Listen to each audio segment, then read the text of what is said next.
शेतकरी मित्रांनो नमस्कार.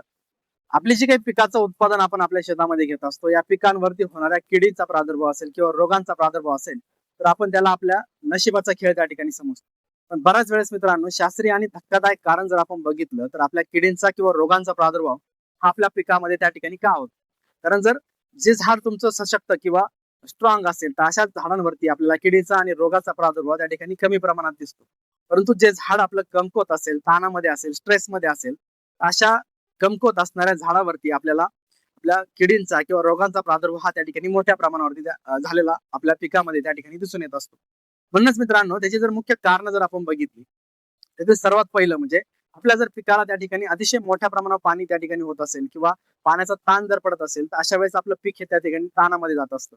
त्या व्यतिरिक्त जर आपण बघितलं, तर आपली जमीन जर शारपट त्या ठिकाणी झालेली असेल किंवा आपल्या जमिनीमध्ये मोठ्या प्रमाणावर क्षार त्या ठिकाणी जर असतील, अशा वेळेस पिकाला योग्य त्या अन्नद्रव्याचा पुरवठा हा त्या ठिकाणी होत नाही आणि त्यातून आपलं पीक हे त्या ठिकाणी ताणामध्ये जात असतं.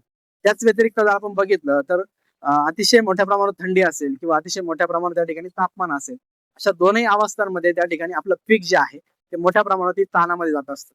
असं अवस्थेमध्ये आपल्या पिकातून त्या ठिकाणी जैविक आणि रासायनिक अशा प्रकारचा एक गोंधळ त्या ठिकाणी तयार होतो आणि त्यातून आपल्या पिकातून मोठ्या प्रमाणावरती बाष्पीभवन होताना आपल्याला दिसत असतं.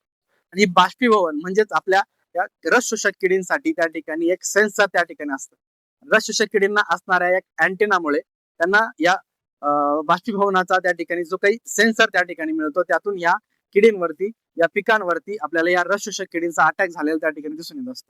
म्हणूनच मित्रांनो, अशा वेळेस आपल्याला आपल्या पिकाला कुठल्याही प्रकारच्या रस शोषक किडींपासून जर त्या ठिकाणी वाचवायचं असेल, आपल्या पिकाला त्या ठिकाणी स्ट्रॉंग आणि मजबूत ठेवणं हे अत्यंत महत्वाचं आहे.